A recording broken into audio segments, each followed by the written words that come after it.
Bahay Survey Update Part 11.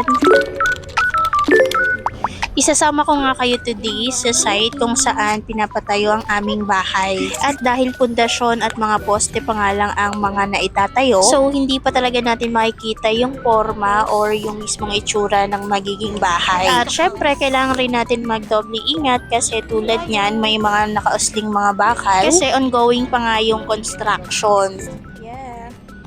Tapos guys, ito pala ang ating Poso Negro. Yan, dyan yung Poso Negro. So, may 5 poste na tayong nakatayo. Yan, 1, 2, 3, tapos 4. Then, ito, kakabuhos lang yan kanina, 5. Then, may natitira na lang tayong isang bubuhusan bukas. Then, ang nagawa naman today, yung posting isa, itong posting yan. Then, dito naman, meron na ring asinta. Asinta ba yung tawag dyan? Basta, sintada. Yan. Para mas clear, ayun o. Bukas, yan, continuous na yan dyan.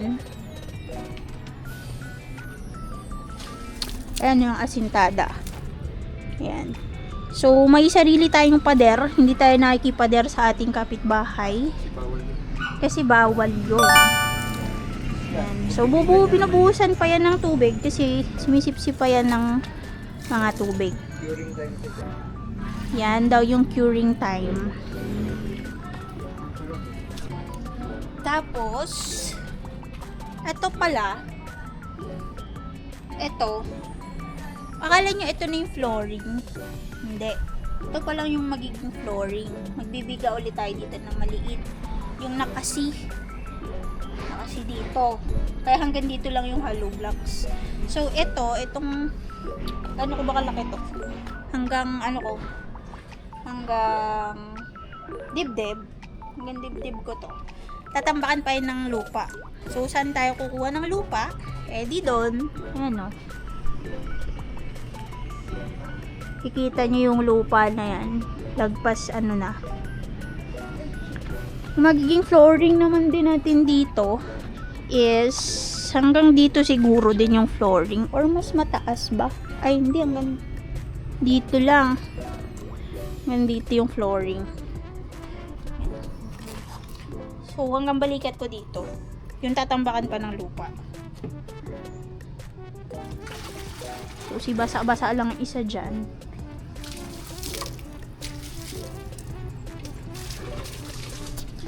Yun. So, yun lang ang ating update for today. Update na lang ulit kami tomorrow. Hoy, sobrang busy mo naman dyan. Hey guys, babaldi ako. Babalde siya.